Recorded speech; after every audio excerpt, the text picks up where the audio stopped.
ninguno de ellos tiene.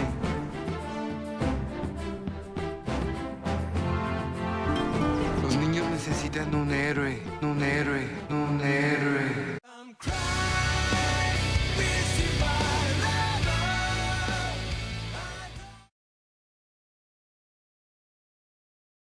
El orégano es una de las flores más melíferas que hay para la abeja. En el idioma griego, oros es montaña, digamos resplandor. Eso significa orégano, el resplandor de la montaña. Saludos a todos. Espero que se encuentren bien después de este hiatus de casi un año sin estar por aquí. El hiatus iba a durar un poco más de tiempo, pero YouTube me hizo una cordial invitación enviándome un aviso. ¿Qué? Nos obligaron a venir aquí. Saludos a AKG98, Ricardo Chopa, Majin Buu 1147, Mr. Ayala 3734, Víctor Chang 7203 y Tomás Torchilobos 1832. Y gente, por favor, no se tomen a mal el principio del video, solamente es un poco de humor que utilizamos en la comunidad. Pero en fin, aprovechando que se va a hablar sobre el hundimiento en el mundo de One Piece, les mostraré que hace aproximadamente 2 años atrás, un seguidor me envió información sobre una teoría que tenía, pero en ese entonces no tuve tiempo de poder revisarla y armarla o refutarla. Así también ocurrió con la teoría del reino antiguo, que duró armándose más de un año por falta de tiempo. La persona de la teoría es Brandon Eden. Él dijo literalmente lo mismo que Vegapunk, agregando algunas cosas extras que les leeré a continuación. La conversación inicia el 24 de marzo del 2022 y dice así: Hola bro, tengo una teoría que quería compartirte. No sé si puedas escucharla y ayudarme a refutarla. Bueno, iré poniendo mi teoría aquí en lo que la ves. Consiste en una simple pregunta. ¿Alguna vez te has preguntado por qué el mundo de One Piece es como tal? Es decir, sabemos que Oda pone todo en su lugar por alguna razón. Si hay un mundo repleto de mar, es por una razón. Tuvo que haber un acontecimiento previo que desencadenó dicho presente. Oda como autor tuvo que tener una idea para plasmarla, no solo decir, quiero un mundo lleno de agua porque sí. Desde que me hice esta pregunta y al analizar la historia del manga, empecé a ver que muchos acontecimientos tenían una incógnita: el One Piece, las armas ancestrales, la profecía de los Gyojin, el arca Noah, el deseo de Sanji y el plan de Enel, así como el rol de la luna. De acuerdo a mi teoría, todas esas piezas encajan o se relacionan de una forma. Lo que quiero decir en resumidas cuentas es que el One Piece podría ser una herramienta capaz de ponerle fin a la era de los piratas. Y me dirás que ¿cómo es eso? Bueno, en base a eso empecé a conectar todos los acontecimientos importantes de la historia y me parece, en lo personal, que tienen una conexión muy coherente con esto que te voy a decir. Pero primero quiero preguntarte tu opinión para ver qué te parece y si el One Piece unirá todos los mares, pero no de esa manera. Realmente no sé mucho, solo empecé a ver One Piece hace 3 años, pero primero quería escuchar la opinión de alguien que supiera más. Sé que hay teorías más desarrolladas, pero esto en serio me parece que deberías de leerlo hasta el final y decirme qué opinas. El mundo de One Piece está lleno de agua. Se dice que hubo una gran guerra hace mucho tiempo, la cual dejó como resultado un siglo vacío. Sabemos que muchos mangakas como Kishimoto, Toriyama y hasta Oda suelen poner referencias o bases de mitología en sus obras. ¿Qué tal si Oda se basó en la leyenda de la Antártida para el reino antiguo? Yo teorizo que la teoría de One Piece fue tal que así el mundo estaba lleno de guerras. Había una civilización antigua más avanzada que el resto, 20 reinos del mundo se organizaron para derrocar a dicho reino.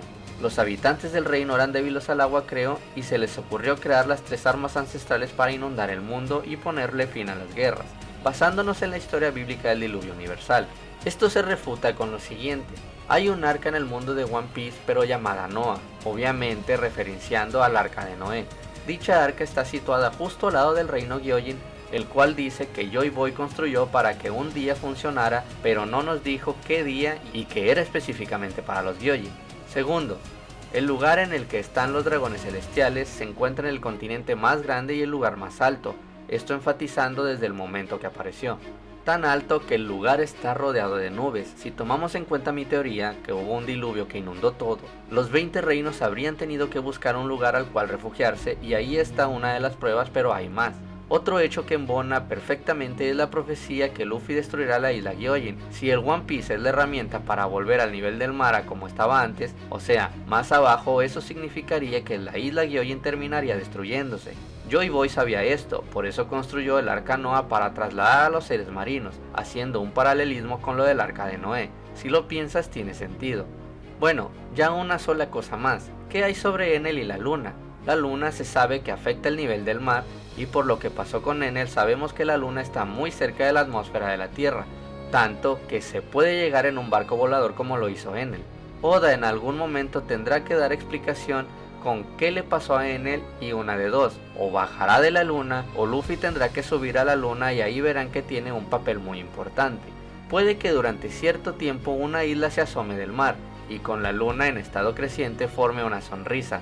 Eso es solo una suposición. Te digo, muchas cosas se interconectan muy bien en base a eso, incluso el sueño de Sanji. Si el nivel del mar baja, todos los peces tendrán que concentrarse en un solo lugar. Ahí estará el All Blue. La conversación continúa hasta el 13 de septiembre del 2022. Brandon me hace una queja, pero con una especie de impotencia. Bro, te dije que pelaras mi teoría. Ya un tipo hizo un video con toda la info que posté. Al pie de la letra, mínimo tú me habrías dado un poco de crédito. Brandon me pone las pruebas y el video de quién le robó la teoría. Le intenté explicar que pudieron haber pensado lo mismo, ya que en lo personal a mí me ha pasado en la comunidad. Pero Brandon asegura que el video está calcado a su teoría. Esto no lo hago para generar problemas o peleas con alguna otra persona. Simplemente les estoy documentando toda la conversación que tuve con esta persona llamada Brandon Eden, que literalmente acertó en un 100% de todo lo que nos está contando Vegapunk actualmente. Y evidentemente para darle su respectivo crédito a Brandon como creador de esta teoría, 100% acertada. Si bien es cierto que falta información que nos brindó Brandon, como por ejemplo lo de la isla que forma una sonrisa, la luna, etc., no se puede desacreditar toda la teoría, ya que fue tal cual lo dijo Vegapunk. De igual manera puede ser que más adelante cambien un poco las cosas de lo que nos dijo Brandon, o incluso puede ser que acierte nuevamente. Y pues no queda más que agradecerle a Brandon y pedirle una disculpa por no haber posteado esta teoría en su momento, pero así son las cosas. Muchos no tenemos tiempo y no podemos dedicarnos 100% a un canal de YouTube. Y bien, vamos a comenzar con mi teoría. Estuve planteándole una idea a un amigo de la comunidad, el famoso Sangoro. Pero, ¿quién es Sangoro? Pues Sangoro es nada más y nada menos que el mejor traductor en toda la comunidad de One Piece. Sangoro traduce directamente desde el robo en japonés al español, es decir, no se pierde información en la interpretación del japonés a inglés y después a español como suelen hacerlo. Sangoro lo traduce directamente del japonés, haciendo así la mejor traducción que puedes encontrar en toda la red. Además también de ser una máquina de información, lo que le preguntes, en general Sangoro tiene los datos canónicos de manga y SBS. Les dejaré el link de su canal en la descripción del video, ya que más adelante será muy relevante que pidan de su ayuda al terminar el video. Bien, le planteé una idea a Sangoro del mundo hundido y me respondió lo siguiente, cito textualmente. Yo le pregunté a un amigo oceanógrafo sobre si la desaparición de una isla provocaría el aumento del mar y cómo esto afectaría al planeta. Me explicó que depende cómo desapareciera la isla. Le dije que con una desintegración. Entonces me dijo que eso provocaría un tsunami gigante que llegaría a muchas costas del mundo y el nivel del agua bajaría. Entonces le pregunté, pero ¿y si queda un hueco de proporciones cataclísmicas en su lugar? Y me dijo que ahí cambiaría la cosa, porque eso haría que el nivel del mar aumente dependiendo del tamaño de la isla destruida. El oceanógrafo explica que es porque los mantos freáticos se dispersarían uniéndose a los mantos acuíferos y entonces aumentaría el nivel del mar. Estuve pensando esto que dijo el oceanógrafo y no me cuadra que la combinación de los mantos freáticos y acuíferos podrían aumentar el nivel del mar, pero hey, yo no soy oceanógrafo ni tampoco experto en el tema. Sin embargo, aunque se agradece la información de ese oceanógrafo anónimo, tendré que descartar esa teoría o información por los antecedentes que se tienen en One Piece. En este punto creo que es bastante obvio que Enies Lobby es el resultado del uso de la posible arma ancestral Urano, esto comparándolo con el hueco que hizo el ataque de Lulusia. Pero, ¿por qué descarto la información del oceanógrafo? Por el hecho de este mismo antecedente. Sabemos que el nivel del agua subió un par de metros después del ataque a Lulusia. Sin embargo, se menciona que durante el siglo vacío subió alrededor de 200 metros el nivel, por lo cual no existe una conexión contundente por los niveles de agua que se manejan. Así que estuve pensando en cómo pudo subir el nivel del agua tantos metros durante el siglo vacío. Y esto nos lleva a la serpiente de sangre roja. En el manga 129, Dory y Broggy dicen que no hay nada que no puedan romper a excepción de la serpiente de sangre roja, una metáfora del Red Line y el Uroboros, la serpiente que se come su cola interminablemente. También podría representar a Jormungandr, de la mitología nórdica, que al parecer en esa mitología es en la que se va a ambientar Elba. ¿Qué tiene que ver la serpiente de sangre roja, es decir, el Red Line, con todo esto? Bueno, pues una vez más, gracias a los directos de Sangoro obtuvimos información privilegiada. Esto es 100% real. Se nos dio la información de que el Red Line es artificial y se creó por usuarios. Ojo a esto, se nos dijo usuarios en plural. No van a encontrar esto en un SBS o información relacionada, ya que, como les digo, es información privilegiada. Si quieren saber la fuente de esta información, tendrán que esperar a un próximo directo de Sangoro y ahí podrán preguntárselo personalmente y él les explicará todo este tema. Solamente les digo que para mí esto es 100% seguro. Entonces, partiendo de esta información que tengo, que la serpiente de sangre roja es artificial, concuerda con el aumento repentino del nivel del agua en One Piece. Les voy a mostrar un experimento del volumen en el mundo de One Piece. Esto lo hice simplemente con un pedazo de bloque pintado y una taza de agua medidora. Como ven, estoy agregando 150 mililitros de agua y esto es lo que representa en volumen aproximadamente media taza. Agregando el ladrillo, simulando el Red Line, podemos ver que introducirlo completamente aumenta el volumen a casi el doble. Por los datos que se muestran en One Piece, que el Red Line mide 10.000 metros de altura desde el nivel del mar y otros 10.000 metros más de profundidad, vamos a partir de esa idea. Si con 10.000 metros de volumen del Red Line el nivel subió 200 metros durante el siglo vacío, ¿qué ocurriría si se destruyera? Vamos con el siguiente video. Ojo, estos datos no son 100% precisos, ya que no tenemos la información, pero vamos a hacer un esfuerzo.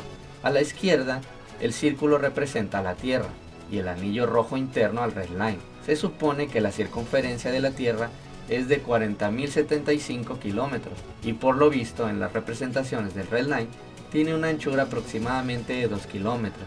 Puede ser más o puede ser menos, no lo sé, pero vamos a utilizar este dato.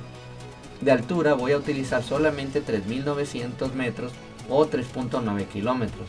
Esto porque lo usaré en base a la profundidad media del mar de nuestro planeta, pero se puede utilizar fácilmente los 10.000 metros de profundidad que tiene el Red Line en el mundo de One Piece sin problema. Pero estoy asumiendo que al igual que en el mundo real, la media de profundidad es de 3.9 kilómetros. Haciéndole conversión, nos da un total de 312.585 kilómetros cúbicos. Pero ¿a cuánto equivale eso? Pues, para que se den una idea, esto representa un metro cúbico. Pues esto, multiplíquenlo por 1000 y les da 1 kilómetro cúbico. Y ese resultado se multiplica 312.585 veces. Ahora, si tenemos ese resultado solamente utilizando la altura de 3.9 kilómetros, imaginen lo que pasaría si se cumple la profecía del proyecto One Piece y que se destruya la parte superior del Red Line. A la fórmula le sumaríamos otros 10 kilómetros y nos daría un total de 801.500 kilómetros cúbicos más 312.585 kilómetros cúbicos, asumiendo que con la parte baja del Red Line, que son 312.585 kilómetros cúbicos y equivale al aumento de 200 metros en el nivel del mar, y que la parte superior es de 801.500 kilómetros cúbicos, el nivel del mar subiría alrededor de otros 500 metros de altura, por lo que la hipótesis de Vegapunk se cumpliría hundiendo el mundo por completo. Estuve analizando otra manera en que el nivel del agua aumente. Estuve revisando cómo se comportan las mareas con la luna, que la gravedad atrae el agua subiendo y bajando las mareas, pero no concuerda. A lo mucho solo explicaría los aumentos de marea del agua en el Aqua Laguna, que hunde a Water 7 una vez al año, pero eso lo dejaremos para otro video.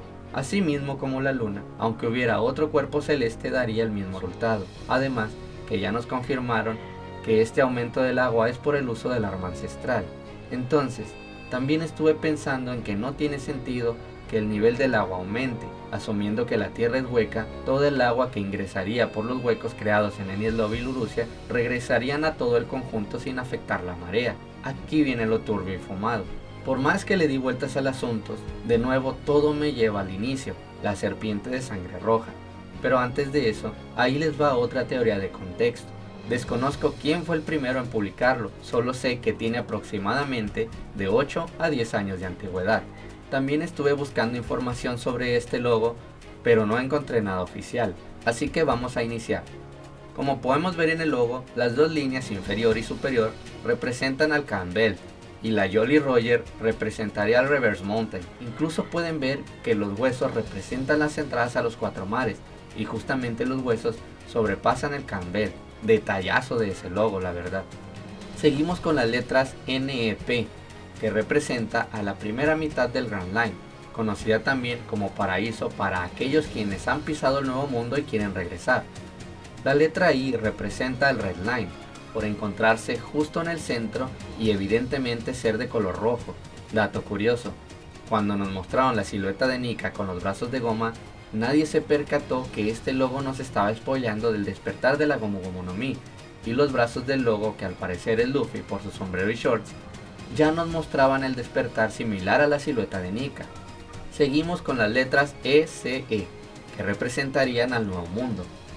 Lo otro que parece un poco rebuscado, debo admitirlo, es la cuerda. Se supone que el inicio de la cuerda representa el ascenso al Reverse Mountain y posterior vemos el descenso del Reverse Mountain.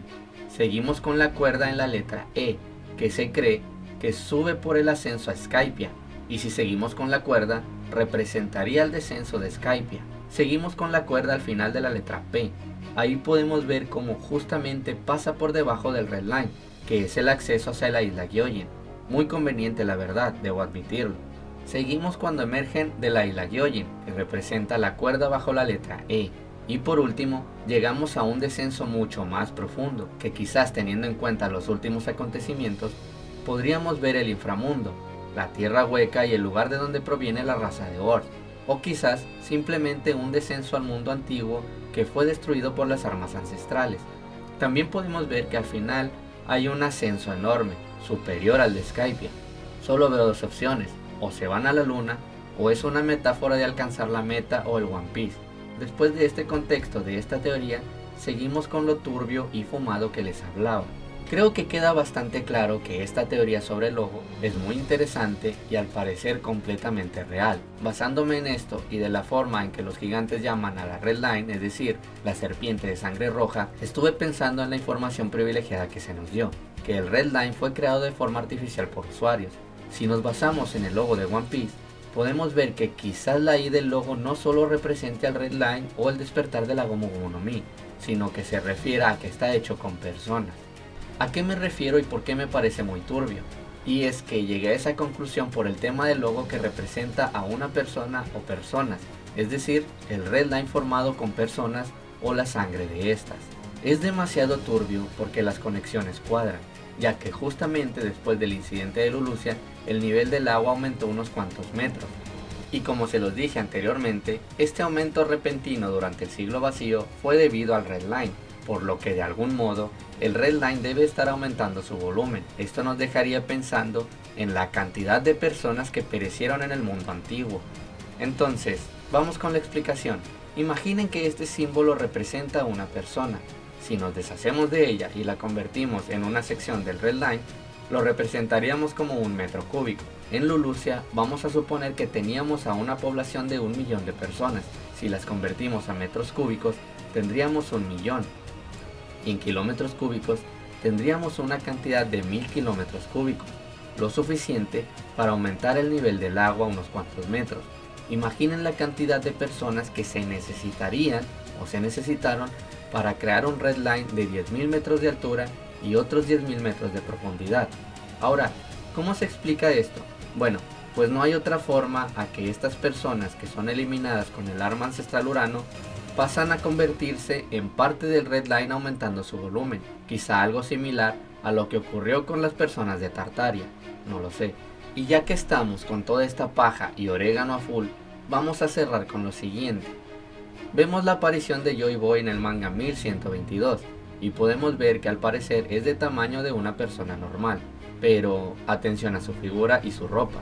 Todo pinta a que de algún modo este Joy Boy va a aparecer, y es que se nos dice que Joy Boy fue el primer pirata de la historia, y Oda nos dio la información de que aparecería un pirata con un parche en el ojo. Esto podría significar que este boceto no se refería a Luffy, sino a Joy Boy, ya que su saco, sombrero y silueta concuerdan con lo visto con el Joy Boy del manga 1122. En este panel podemos ver algo anormal, y es que tanto su mano derecha y su pie derecho parecen no tenerlos, o usar algún tipo de prótesis, lo que me hace dudar de, ¿en verdad alguien como él podría perderlos en batalla? Así como el caso de Shanks, que se pensaba que los perdió en una pelea. La respuesta es no, pero tiene relación a esto. Creo que Joy Boy los ofreció para la siguiente generación. Partiendo del punto anterior con el tema de la sangre y las personas, siempre he pensado que los Rod Poneglyph están hechos del mismo material que el Red Line, es decir, un material indestructible. Muy diferente a los Poneglyph convencionales, que creo que estos más bien tienen un origen similar a las Kokuto, las espadas negras, que se les imbuye una cantidad masiva de haki, haciéndolas indestructibles. Pensaba que tenían relación, pero hasta ahora es que algo cuadra, del por qué son rojos y por qué son indestructibles al igual que el Red Line, ya que ambos están creados con sangre. ¿A qué me refiero con que Joy Boy ofreció esas partes por la siguiente generación? Pues veamos el ejemplo. Tenemos 4 Rod Poneglyph y 3 posibles partes de Joy Boy. Nos deshacemos de su mano, nos deshacemos de su pie, y asumiendo que es el pirata del parche en el ojo, pues nos deshacemos de su ojo. Nos faltaría solamente una pieza más, pero aún no se me ocurre qué podría ser. Si alguno de ustedes tiene una idea, podría dejarla en la caja de comentarios. Y bueno, hasta aquí vamos a terminar con el video. Solo para darles un aviso que se perdieron la página de juegos y la página del canal. Esto por un problema con la cuenta principal. Así que como les digo, estén atentos a próxima información para por si alguno de ustedes tiene alguna teoría que quiera compartir, pueda contactarse conmigo. Saludos y nos vemos en el próximo video.